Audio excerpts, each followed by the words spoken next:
2023년 2월 12일 오후 12시 50분입니다. 안녕하세요. 등희입니다. 네, 지금 이제 주말 동안 여러 가지 내용들을 좀 정리를 하고 있는 상태인데요. 다음 주 중요 이슈들을 좀 정리하는 게 좋을 것 같아서 일단 여러분들께 설명을 드리고 영상을 마무리하도록 하겠습니다. 다음 주에 좀 중요한 일정들이 좀 있다고 생각이 들기 때문에 영상들을 좀 만들어 봤고요. 때에 따라서는 좀 중요한 매수 포인트가 될 수도 있는 그런 부분들이 생길 수도 있기 때문에 여러분들께서 한번 생각을 해보시면 아마 도움이 되실 거라고 생각합니다. 자, 그러면 바로 시작하도록 하겠습니다. 자, 몽골 총리 13일 공식 방한을 합니다. 룹상남스라이 어용 에르덴 몽골 총리, 이름 굉장히 어렵네요. 13일부터 17일까지 한국을 공식 방문한다는 총리실이 밝혔습니다. 그래서 한덕수 국무총리는 오늘 15일 어용 에르덴 총리하고 양자회담을 하고 협정 서명식을 진행을 합니다. 아무래도 2030년 세계박람회 엑스포의 개최 후보 도시인 부산도 방문할 예정이라고 하는데요. 과연 어떠한 부분, 뭐 광물 자원 개발 환경 보건 이런 부분에서 호혜적 협력이 더 진행이 될지 한번 이제 밝힐 예정이라고 하고요. 양국 관계를 하기 위한 심화하는 계기가 될 것이다. 이렇게 내용을 밝혔습니다. 과연 어떤 부분으로 작용할지는 모르겠지만은 몽골은 사실 이제 예전에 복원하고 재건에 대한 내용이 있었습니다. 당시에는. 근데 이제 이번에는 과연 어떤 부분으로 작용할지는 모르기 때문에 일단 알아두실 필요가 있겠다고 생각합니다. 공식 방안 한덕수 총리 15일 회담 진행이 되고요. 그 다음에 컷오프로 16명 출연한 부분들이 있었죠. 전대까지 남은 일정. 사실은 거의 한 4명 정도로 압축이 됐습니다. 그렇기 때문에 황교안, 천하람, 안철수, 김기현 이렇게 이제 4명이 진행이 됐거든요. 가장 지금 거론이 되고 있는 건 안철수와 김기현인데, 글쎄요, 어떤 부분으로 될지는 정말 궁금하지만, 본선행 티켓을 거머쥔 이 4명에서 새로운, 좀, 인물이, 좀 주목이 될지는 봐야 됩니다. 정치주라는 것들이 생각보다 좀 많이 어렵기 때문에, 좀 기억을 해두실 필요가 있겠고요. 일단 전당대회 3.8 국민의힘 4명으로 압축, 황교안, 그 다음에 이름이 죄송하지만 제가 천하람,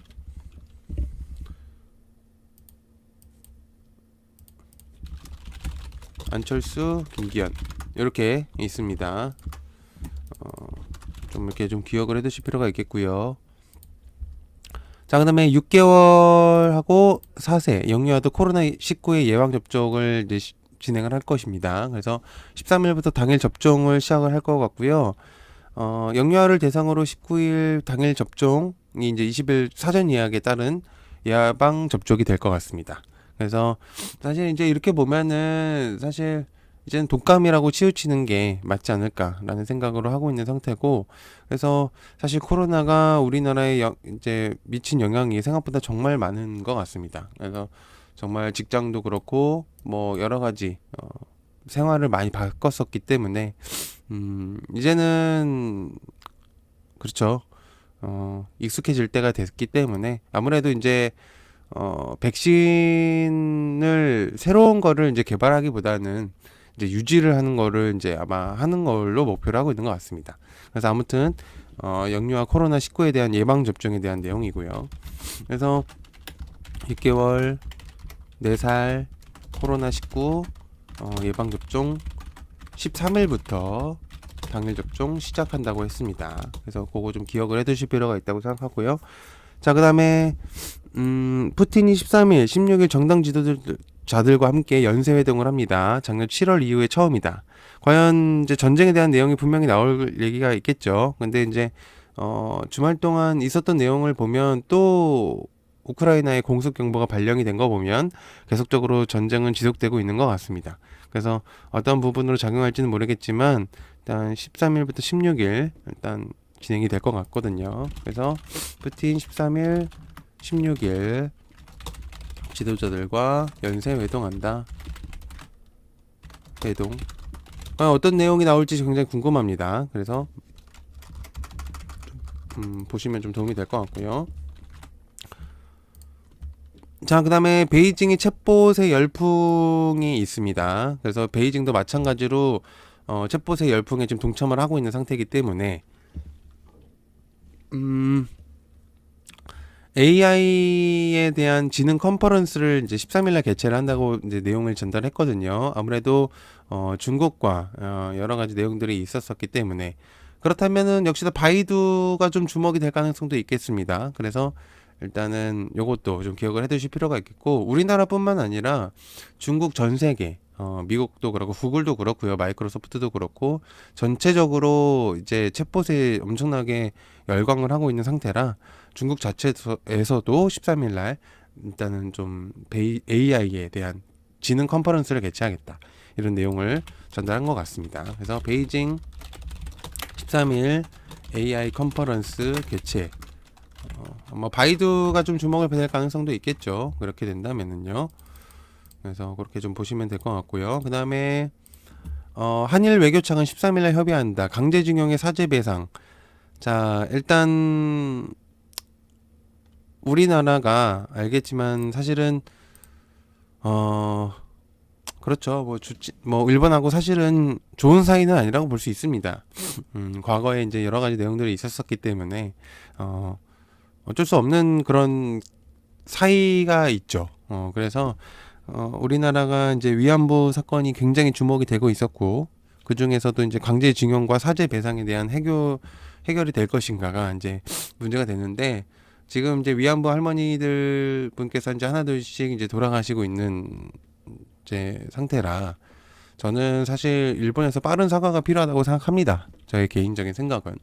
강제징용은 사실 어떠한 부분으로도 용납할 수 있는 부분은 아닙니다. 전쟁이라고 하는 맹목하에 뭐 그랬다고 얘기를 하는데 일본에서는 그렇게 따지면은 뭐 다 해야 되는 것도 맞는데 아무튼 저는 일본이 이런 행동은 당연히 우리나라에게 사과를 해야 된다고 저는 생각을 해요. 그래서 앞으로도 그럴 거고요. 그래서 협의가 아니라 좀 바로바로 했으면 좋겠는데 아무튼 그렇습니다. 그런 부분들이 있어서 외교차관 13일 협의 사죄배상 강제징용 사죄배상 물고 틀까 저는 이 물꼬를 트는 것도 굉장히 웃깁니다. 당연히 일본이 잘못을 한 건데 협의를 하고 있다니요. 자, 그 다음에 보건의료노조가 인력 문제가 전환점이 될 7월 총파업을 확정한다고 했습니다. 자, 이제 간병비에 대한 내용 때문에 사실 이제 이게 나왔었던 내용입니다. 그래서 이게 처음에 뭐 여러 가지 내용들이 있었었는데, 간호사에 대한 이제 부분들도 있고요. 그래서 아무튼 뭐 그렇습니다. 제가 이제 이 부분들이 생각보다 설명을 하면 좀 오래 길달리기 때문에 아무튼 이제 보건의료 노조들이 이제 파업을 하겠다 7월에 이제 그 내용이죠.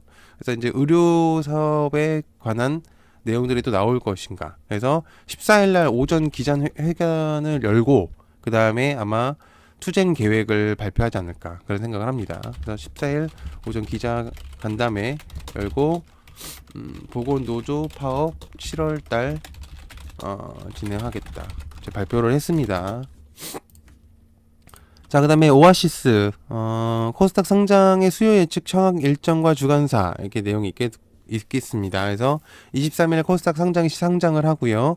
14일, 15일에 일반 청약을 합니다. 이건 뭐 아시겠죠? 대충 어느 정도 아실 거라고 생각하기 때문에 넘어가겠습니다. 23일 코스닥 오아시스 상장, 13일이죠?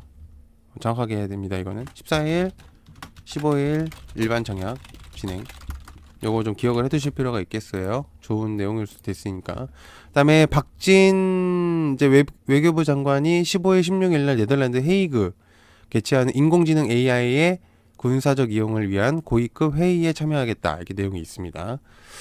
역시나 또 AI의 테마가 좀 움직일 수 있는 그런 테마라고 생각을 해볼 수가 있겠고, 군사적 AI가 좀 주목이 될지 한번 지켜보는 게 좋을 것 같습니다. 그리고 17일, 19일에는 미넨회의에 참석을 한다고 하니까는 요것도 좀 주목을 해보실 필요가 있겠고요. 박진 외교부 차관이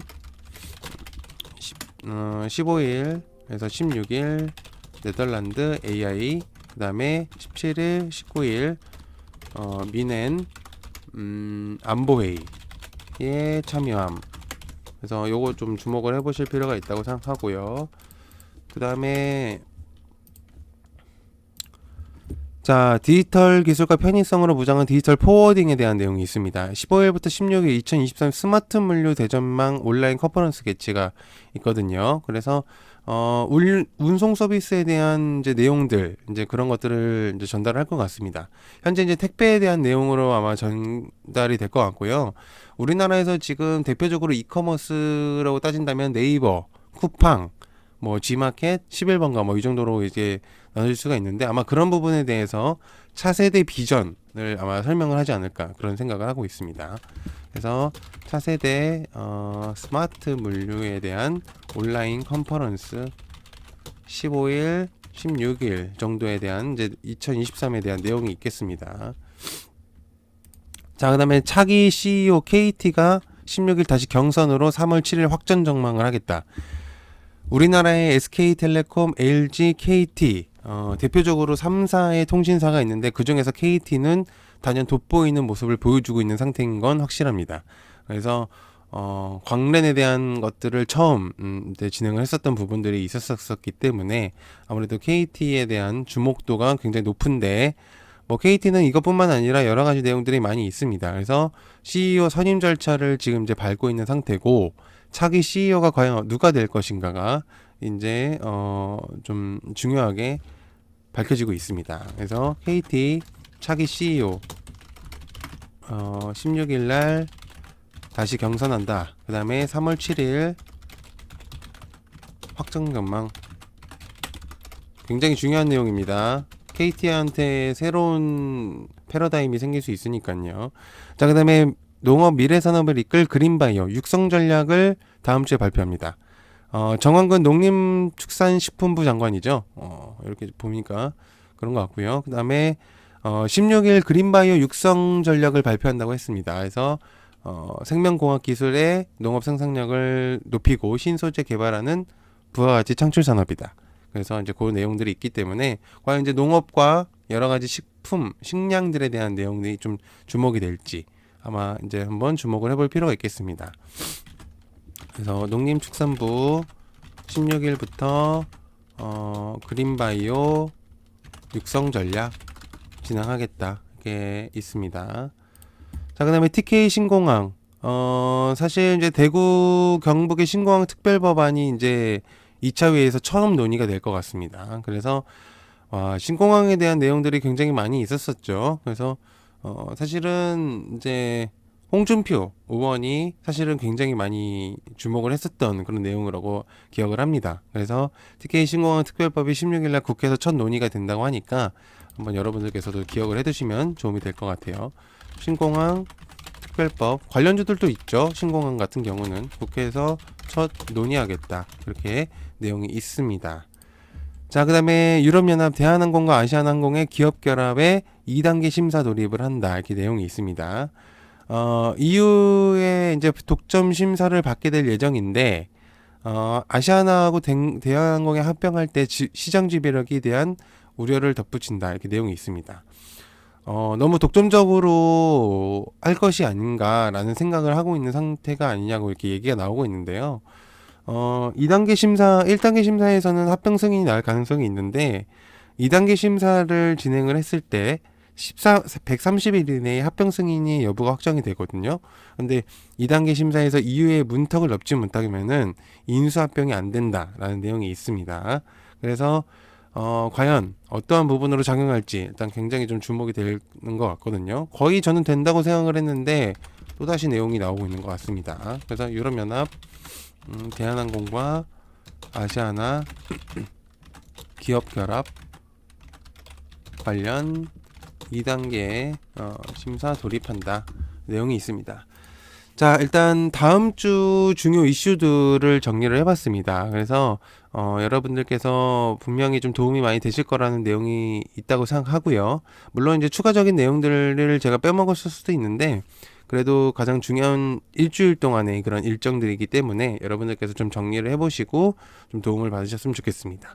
자, 그 다음에 오른쪽 상단에 광고도 주신다면은 저 열심히 해볼 테니까 또 광고까지도 주신다면은 혹시 이 영상을 보시는 광고주분들 뭔가를 판매하시는 분들 있으시면 메일 주시면은 성심성의껏 제가 말씀드리도록 하겠습니다. 시청해서 감사하고요. 고맙습니다. 감사합니다.